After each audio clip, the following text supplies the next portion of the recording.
Shalom Aleichem to you all, and hope everybody's keeping warmed up a little bit, and warm physically and warm spiritually. The way to keep warm spiritually is to keep studying Torah with your Torah mate, or whoever you'll study with, even with yourself, and that's the best way to keep warm. Torah is considered a fire. Fire keeps you warm, lets you see what's around you, and lets you feel very good and very secure. So we have this question that the title is letting us know what we're talking about. Is a person, when he's born, is it predestined whether he's going to be a tzaddik or a rasha? Will it be a righteous person, a wicked person? Is that part of his entering the world as a child, as a baby, and growing up? Is that something predestined from before?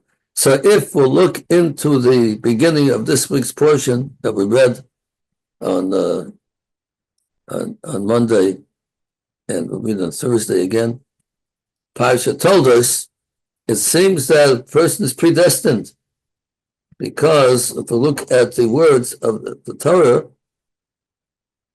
it says, we know the story that Rivka became pregnant, and she had a lot of pain in the pregnancy, and she didn't know why it's happening, and she went to ask the great rabbi of her time, maybe he could tell her what's going on with her, and he told her that the reason why you're having pain because you have twins inside of yourself, and they're fighting between themselves, and when they're born, one will go to good and one will go to bad. So that went to bad. So it looks like he's, from the time that he's born, we're told when she used to go by a house of idol worship, so Eisav was trying to push himself to come out, like a magnetic force pulling him. And when she went to a house of learning Torah, so that Yaakov was pushing to come out. So for the also, sounds like they're already predestined what they're going to be.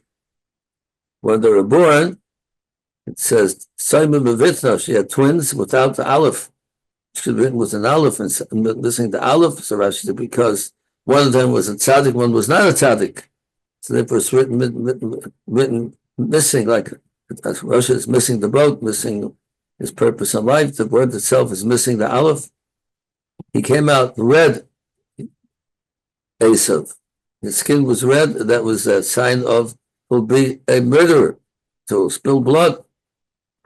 So all of these words seem to be telling us that Eisav was predestined to be a rasha, a wicked person. And Yaakov, on the other hand, he was not in all of these words that we mentioned, that he'll be the tzaddik. So is that true, that a person predestined to be a tzaddik and a rasha? So let's take a look at the words of the Rambam. And tonight, a lot of the time that we spend is quoting the Rambam in different places. And of course, it's always wonderful to hear words of the Rambam. And he'll tell us what the real idea is for us to realize, to know whether a person born in Russia or a tzaddik or a Russia. And I'm quoting him in the Laws of Tshuva and the 5th parak. Free translation. I won't bother to say the Hebrew Lashon that he wrote it in, but I'll translate it freely. It's the permission or the choice of any person, if he wants to turn himself to a good way of life, to be a tzaddik, a righteous person, it's up to him. But if he wants to turn himself to a way of evil and to be a rasha, be a wicked man, it's in his power to do so. See, the Rambam is telling us very explicitly that a person is not predestined to be a tzaddik or a rosha, to be righteous or wicked. It's in his power to be a tzaddik or a rosha. He's not forced into it. And it brings a pasuk that proves this point that he's saying.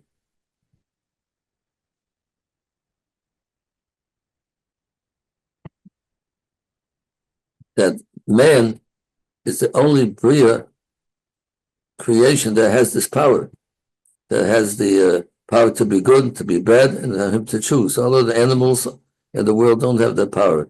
They have automatically a lion who might attack somebody and kill somebody. It's not free choice. He's created that way, and that's why he's going to act. Doesn't sit down. Should I do it? Shouldn't I do it? Should I attack the person or not? No animal has that. Whatever his personality is created, the way his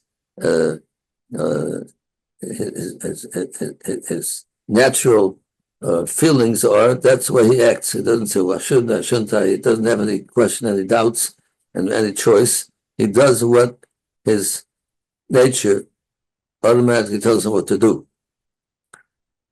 And the Rambam says very emphatically afterwards, don't let it cross your mind that which the fools of the nation say, and a lot of foolish people, even amongst the Jewish people, that God decrees on a person from the time that he's born whether he'll be a tzaddik or a rasha.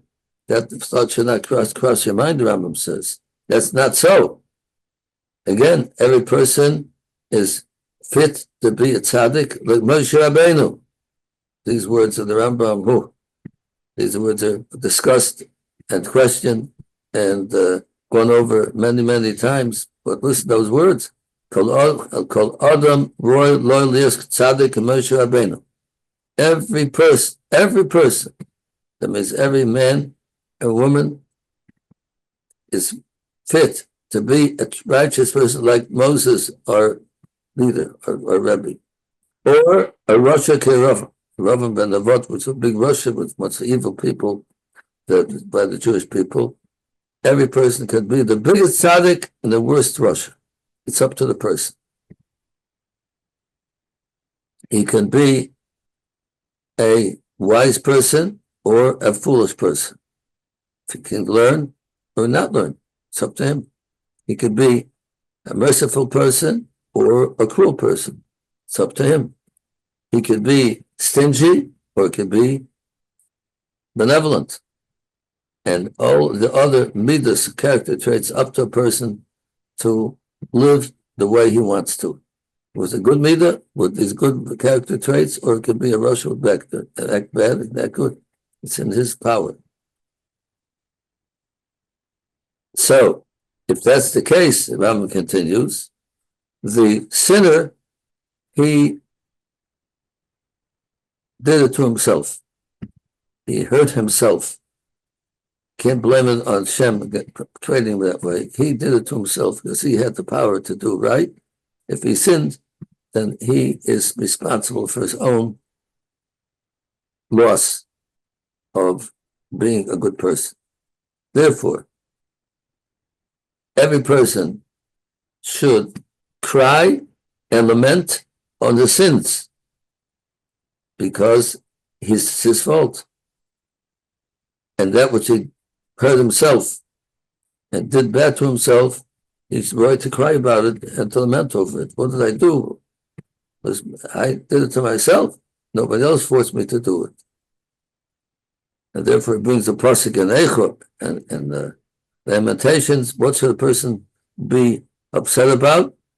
He should be upset about his actions that he did improperly.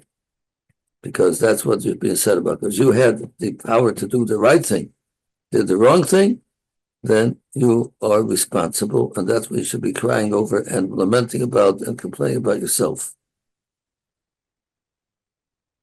This, Rambam continues, is a main fundamental idea in Judaism. This is the pillar of Torah and the laws of the Torah. Hashem says to Jewish people, I'm putting in front of you today life and death. Life is choose to do the right thing. If you choose to do the wrong thing, then that's death. The right thing is life.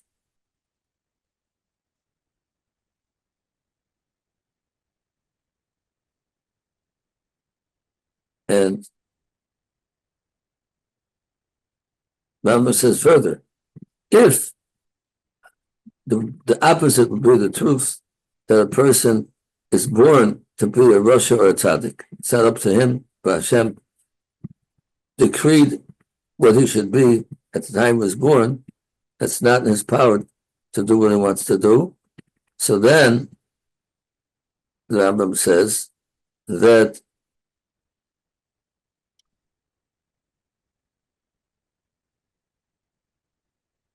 it wouldn't be possible for God to command a person through the prophets, through Moshe Rabbeinu, the Torah, and the prophets, to do something or not to do something. If it's not up to them to do it, if they're forced into it, they don't have free choice. How could that Torah tell us, don't go after the wicked ways, go into the righteous ways? How could a person go and choose to do the right and the wrong if he's predestined to do the right and the wrong? It's not up to him. So how could God ever give commandments in the Torah through the prophets, throughout the generations, to tell Jews what to do? They should do the right thing or the wrong thing. There's no place for the whole Torah. The whole Torah are all mitzvahs, commandments, Hashem telling his people. If they have no choice in it, if they were created to do a certain thing, why is he giving the commandments for? How could he punish the wicked man for doing the wrong thing if he had no choice?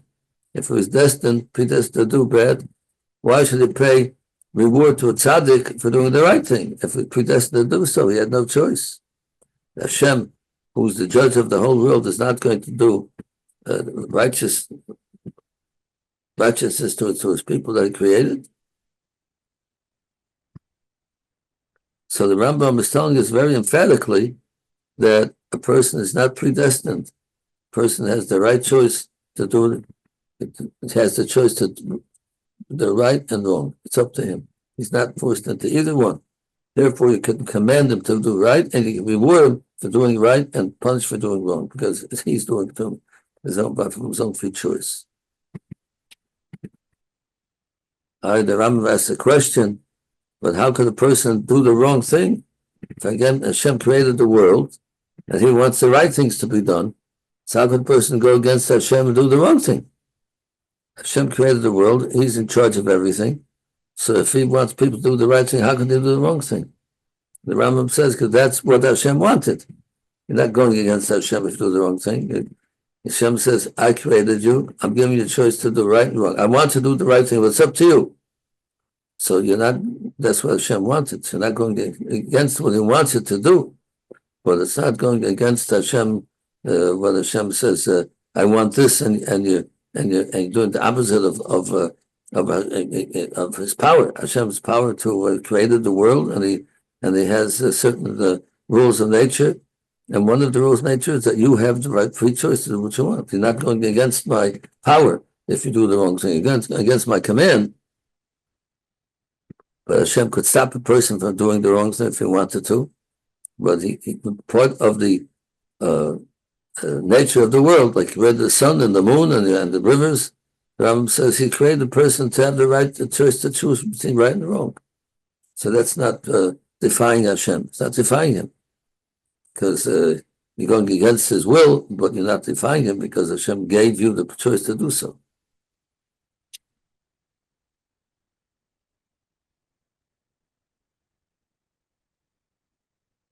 Therefore, a person can be judged for his actions.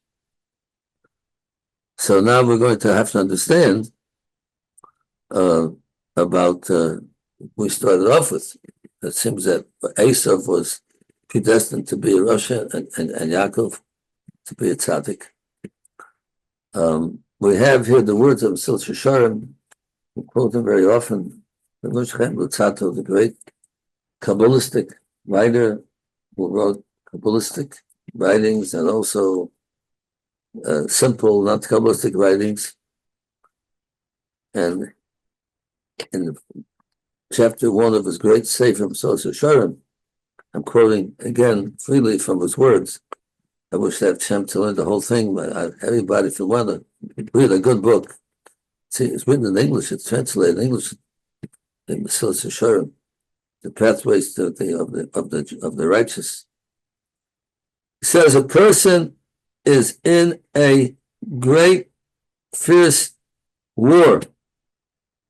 You hear that? A person in a great, fierce war, a person in this world. All the matters of this world, whether they're good or bad, they are challenges for a person. In this world that we're put, Hashem put us, God put us in this world, full of challenges. Everything in this world is a challenge. If a person that's poor, so then it's a challenge. Because if he's poor, will he complain to Hashem, why did you make me poor? Will he not give any charity because I'm poor? Won't give anything at all. He won't because he's poor. A person that's poor also gives some type of charity, a little bit. Will he buy the good food for Shabbos? He say I can't afford it. Well, maybe he can afford a little bit. Being poor poses challenges for a person.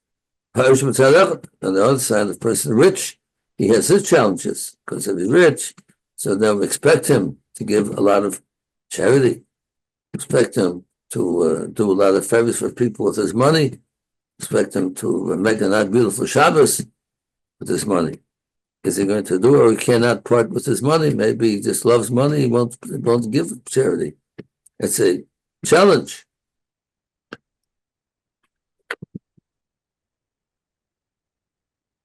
Person who has a peaceful life, person who has a difficult life.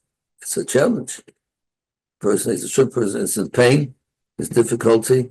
How will he react to that pain? How will he look at Hashem? How would he go about his life if he has difficulties? So that's a challenge. A person is not in pain, he has a good life. How will he handle his good life? Will he just be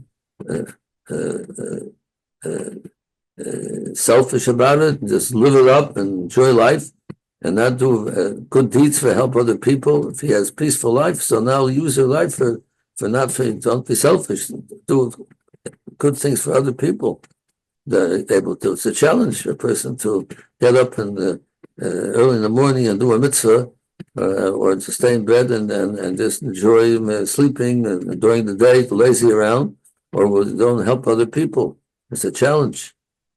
Nim says it's a battle in front and the back. It's like soldiers on the battlefield. They have the enemy behind them and in front of them. That's a bad situation to be in. You're surrounded by the enemy. The challenges of this world surround us, because wherever we go, there's challenges. Whether things are going good, things are going bad. Things person has money, doesn't have any money, whatever. He just gave a few samples, but it's an ongoing war the person is fighting in this world. If a person will be for a strong soldier, and he will be victorious in this fight, he's fighting the Yetzer Hara, fighting evil, and will be able to withstand the battle from all sides surrounding him. He will be the great person of the Masholim. He will be able to cling to Hashem, to God, in the world to come, go out of this world and be a star in the world to come, and to enjoy the reward. According to how much he was able to conquer his evil in this world and overcome his desires, and he went far away from things that keep him away from the good, and he didn't fall for that. He kept close to good and went away from evil. He will be happy in the world to come, and he will be a person who's sitting up front and get all the reward. So we're talking over here very plainly. He's talking about that is in the power of a person to do the right thing and the wrong thing. He's in a war, he's in a battle. the battlefield of this world, full of challenges, and a person has the capability of winning the war, of standing up to the challenge. So here again, we're seeing from Shalom that this person has no excuse for not being a tzaddik. Person can't be a tzaddik. Not easy. Sometimes it's easier, sometimes very difficult, sometimes very difficult. But we have the final word. We have a final decision to do right and wrong and stand up to the challenge. So these are synonymous with the words of the Rambam, that a person has free choice. So,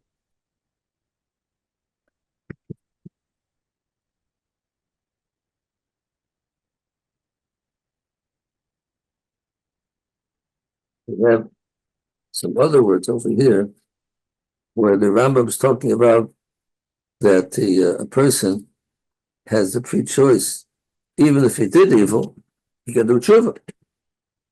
That if he did not stand up to the challenge that he was supposed to stand up to, and he went against the words of the Torah, so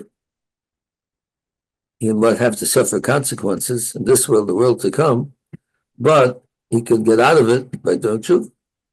The Ram goes through all the different ways to do tshuva and all different details, but the person who does tshuva and repents, and he has remorse for the sins that he did, and he takes upon himself not to do the sins any longer, he comes out to be about tshuva because he's a tzaddik, and he'll be able to enjoy the reward of the world, the rewards of the world to come.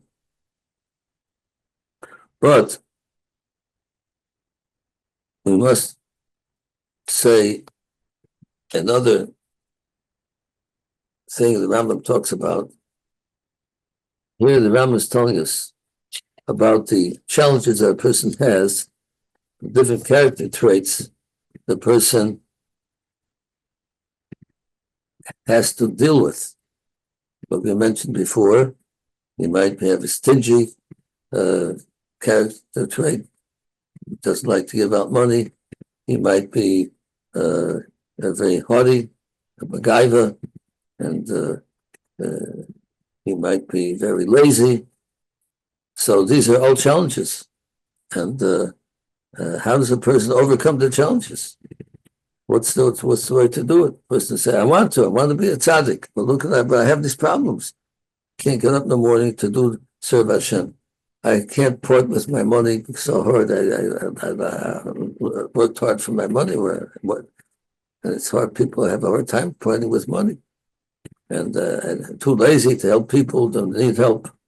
So the Rambam tells us, what is the cure for a person who has these character traits and the challenges that he feels it's hard to overcome?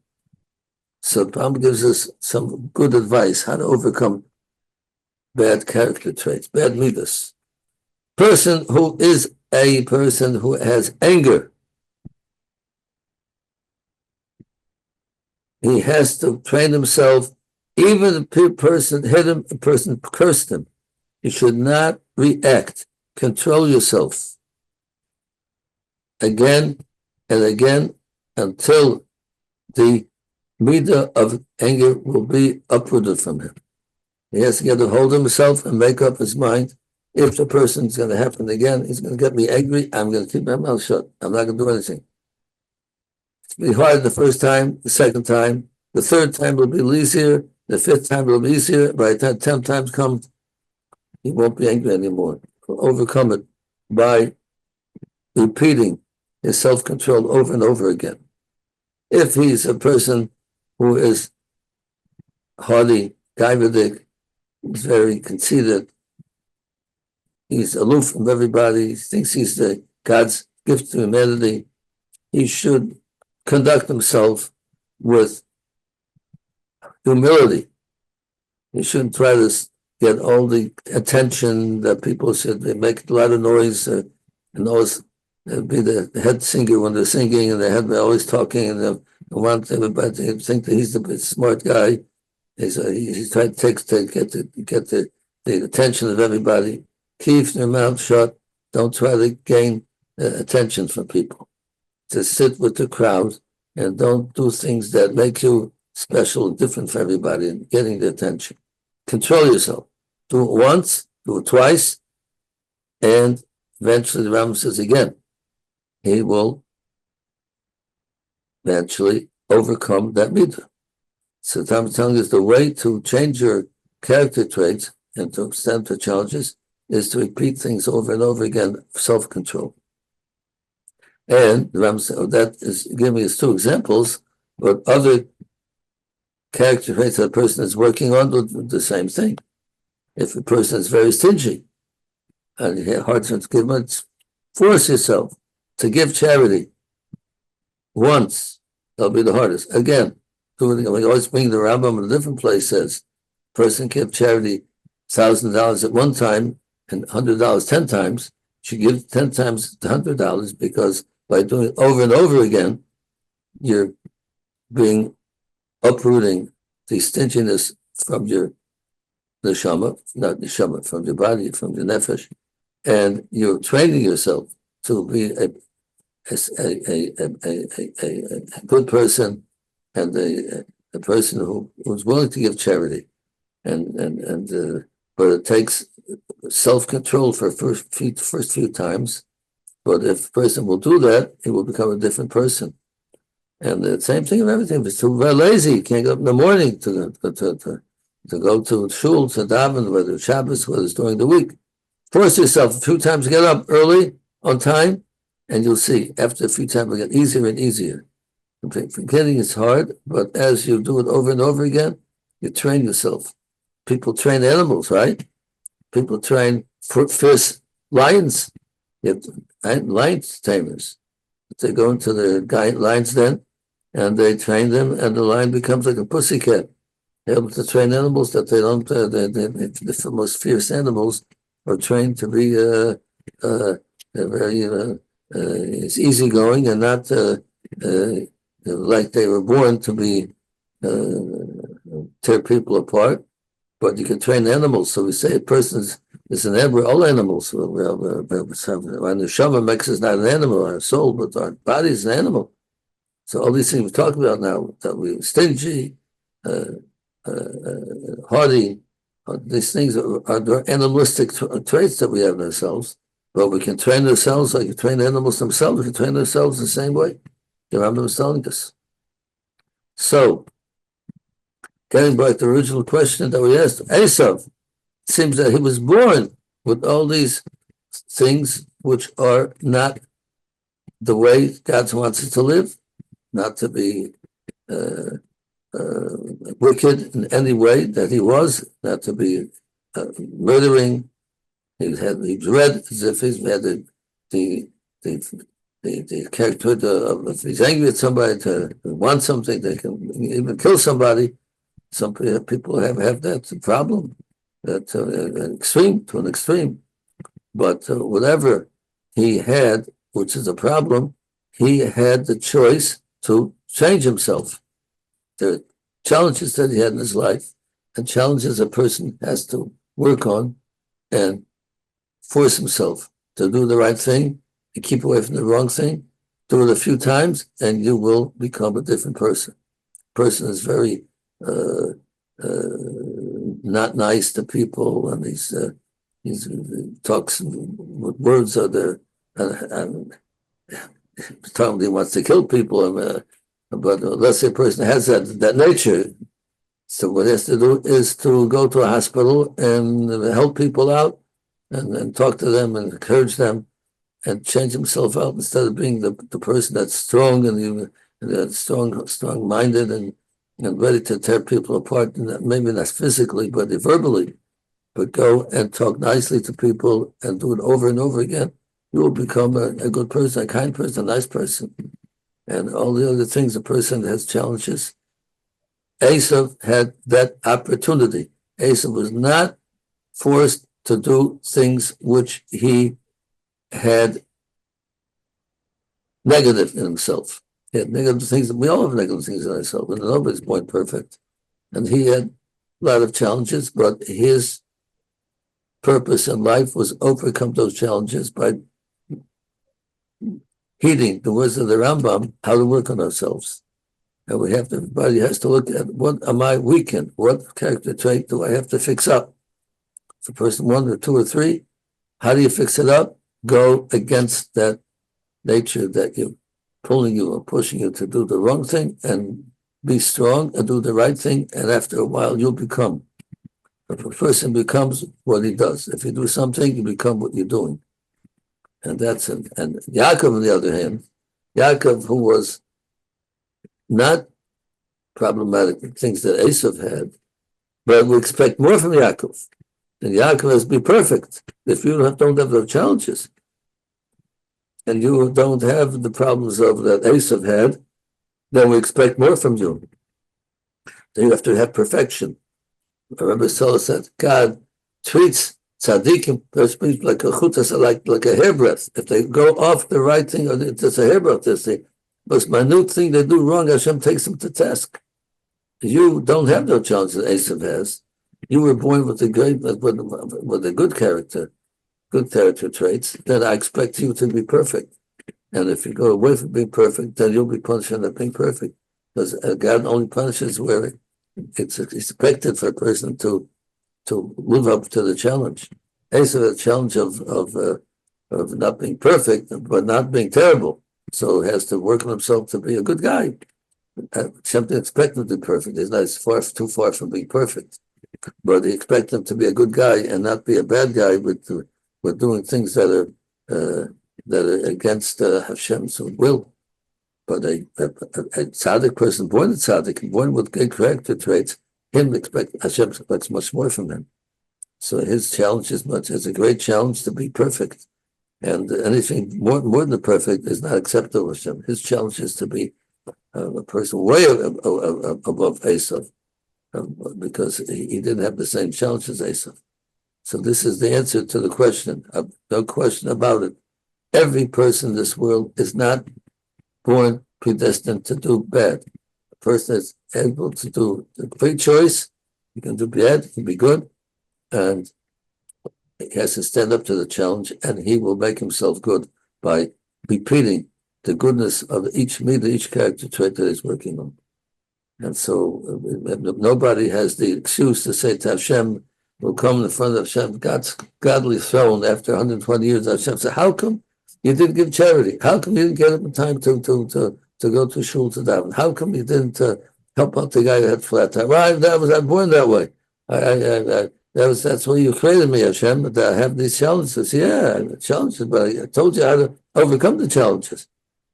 That's why I put you in the world, Hashem says, in order to face challenges and stand up to the challenge and remake yourself into a good person by standing up over and over again. So we won't have an excuse to say, I couldn't help it. We can't help it. And that's why we're here to help and to be stand up challenges. And that's what we're going to earn a reward for the world to come. We won't have any challenges, and everything will be easy. So it's no reason to reward a person if they have no challenge. Reward a person who has a challenge. So this is what we have to live for and strive for and realize. And this is what Hashem put us here for.